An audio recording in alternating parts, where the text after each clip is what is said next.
Dunia Islam tidak runtuh karena kekalahan perang.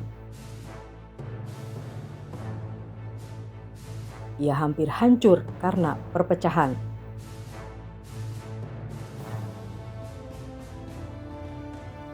Di abad ke-12, Mesir dan Suriah terpecah. Para penguasa Muslim saling curiga.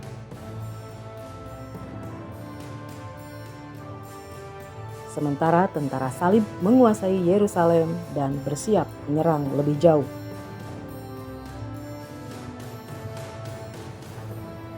Dan di tengah dunia yang kacau ini, seorang pemuda bernama Yusuf bin Ayub akan dipaksa takdir untuk memilih menjadi pion atau menjadi pemimpin. Kelak dunia akan mengenalnya sebagai Salahuddin Al-Ayyubi.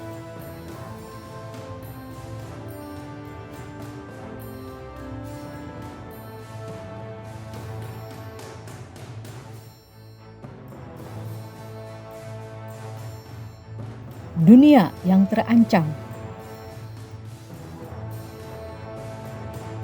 Pada pertengahan abad ke-12, dunia Islam terbelah menjadi dua kekuatan besar.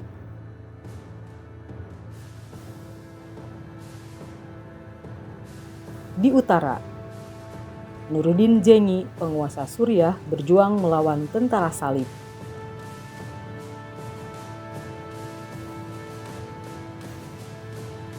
Di selatan,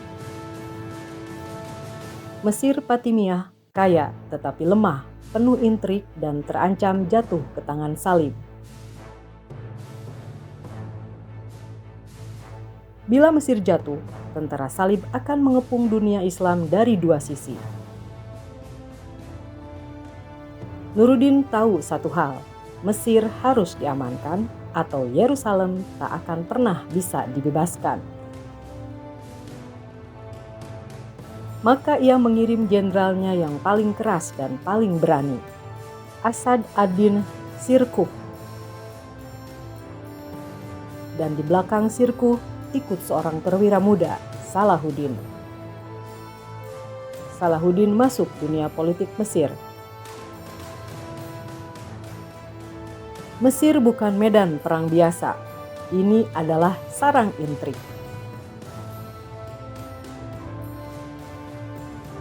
Para wazir saling membunuh.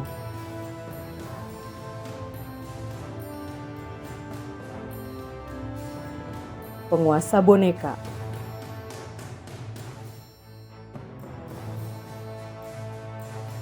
Tentara Salib dari kerajaan Yerusalem ikut campur. Saat Shirkuh dan pasukan Suriah tiba di Kairo, mereka bukan hanya berhadapan dengan musuh, tapi juga pengkhianatan. Salahuddin melihat langsung penguasa yang rakus, tentara yang tak loyal, dan rakyat yang lelah. Dan di tengah kekacauan itu, Shirkuh meninggal secara tiba-tiba. Semua orang terkejut. Dan dunia Mesir kini tanpa pemimpin. Pemuda yang tak diinginkan. Para elit Mesir harus memilih pengganti.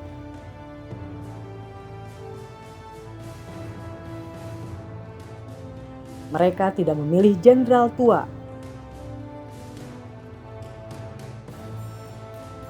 Tidak memilih panglima kuat.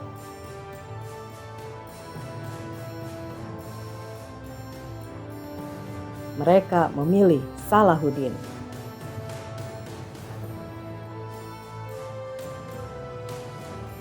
Kenapa?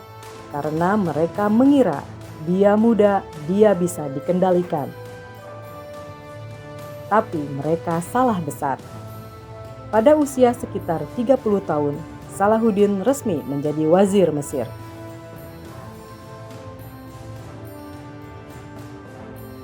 Penguasa de facto negeri terkaya di dunia Islam.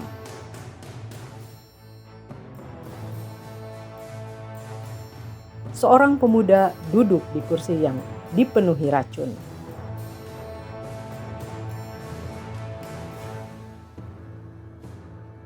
menghadapi 3 musuh sekaligus. Salahuddin kini dikepung oleh 3 ancaman. 1. Tentara salib yang ingin merebut Mesir.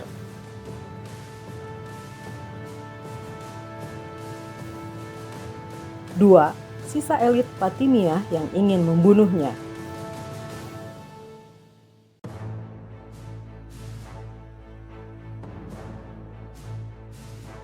3. Penguasa muslim lain yang tidak percaya padanya.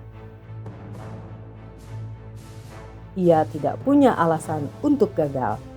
Dengan tenang, ia mulai membersihkan Mesir. Mengganti pejabat korup. Menguatkan tentara.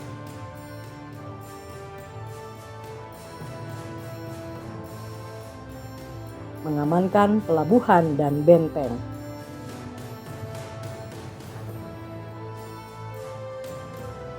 Tapi langkah terbesarnya belum datang.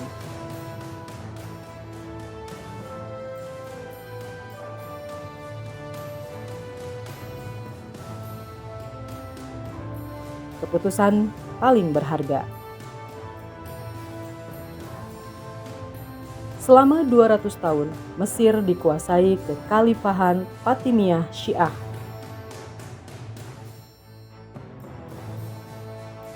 Nuruddin Zengi adalah Sunni.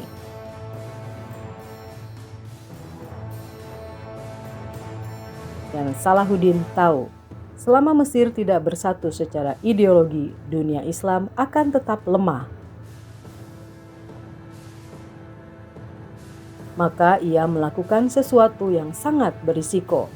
Ia menghapus nama Khalifah Fatimiyah dari khutbah Jumat dan menggantinya dengan Khalifah Abbasiyah Sunni. Artinya Mesir resmi kembali ke dunia Sunni. Itu adalah deklarasi politik, dan itu berarti jika ia gagal, ia akan dibunuh. Dunia mulai mengawasi Salahuddin. Langkah ini membuat Salahuddin terkenal. Di mata tentara salib, dia menjadi ancaman besar. Di mata dunia Islam, dia menjadi harapan baru. Mesir kini stabil, tentara kuat,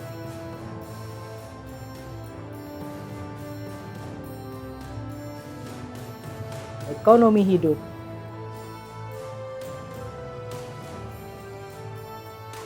dan untuk pertama kalinya dalam puluhan tahun, Mesir dan Suriah mulai berada di satu arah, di bawah satu visi. Bayangan perang besar. Salahuddin kini bukan lagi perwira, ia adalah penguasa, tapi musuh sejatinya belum ia hadapi. Di Yerusalem, tentara salib mulai bersiap.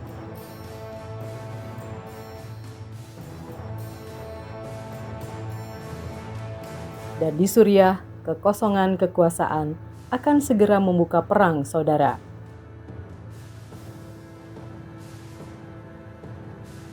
Perjalanan menuju pembebasan Al-Quds baru saja dimulai.